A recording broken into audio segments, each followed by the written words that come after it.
Pembalap e-sports asal Turki, Cem Bolukbasi, baru saja diumumkan sebagai salah satu driver Charus Racing untuk musim F2 2022 mendatang ini.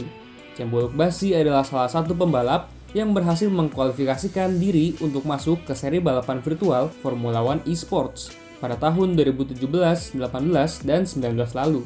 Dalam 3 tahun itu, Cem Bolukbasi tidak terlalu menarik perhatian karena performanya yang biasa-biasa saja.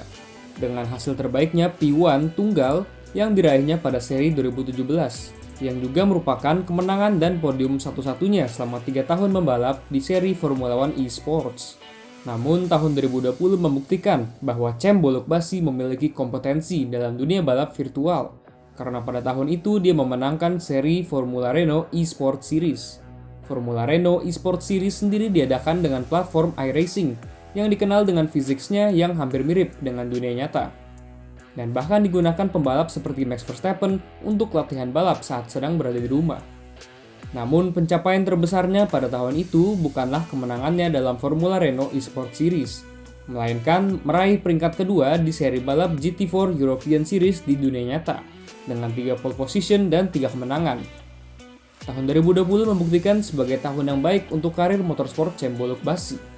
Namun pertanyaannya, apakah kedepannya bisa ada pembalap esports yang bisa masuk ke F1?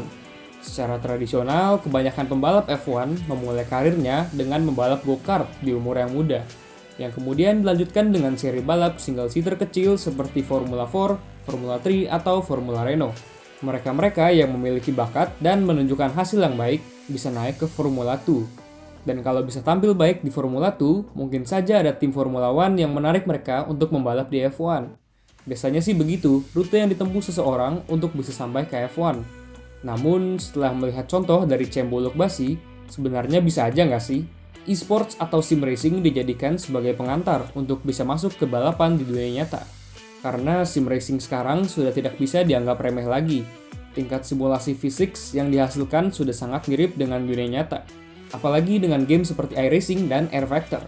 Jika didukung dengan setup sim racing yang memadai, sim racing akan terasa seperti balapan di dunia nyata, dan sangat memungkinkan untuk dijadikan sebagai alat latihan.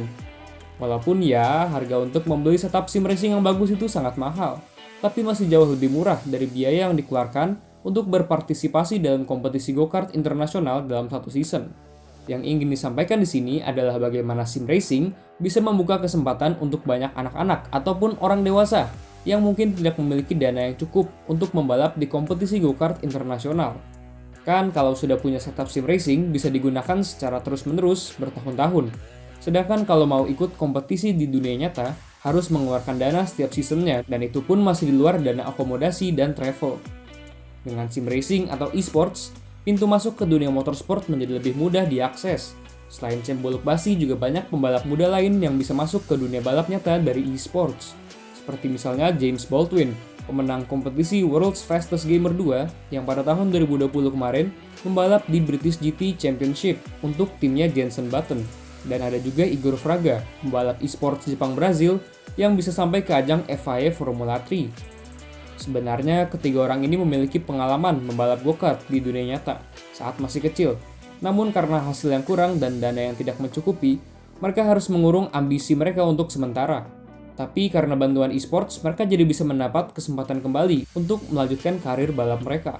Lalu kalau kita bicara mengenai seseorang yang mendapatkan kesempatan membalap yang sepenuhnya bermula dari esports, ada juga Jimmy Broadbent. YouTuber dan streamer asal Inggris ini memulai karir balapnya sepenuhnya di dunia virtual. Dan akhirnya pada tahun 2021, dia bisa membalap di ajang Britcar dengan mobil Praga R1. Jadi kita tunggu aja.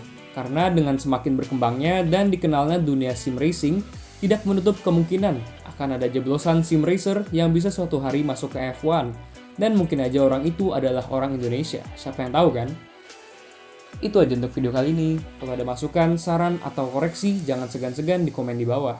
Dan jangan lupa untuk like, share video ini ke teman kalian, dan juga subscribe. Sekian dan terima kasih.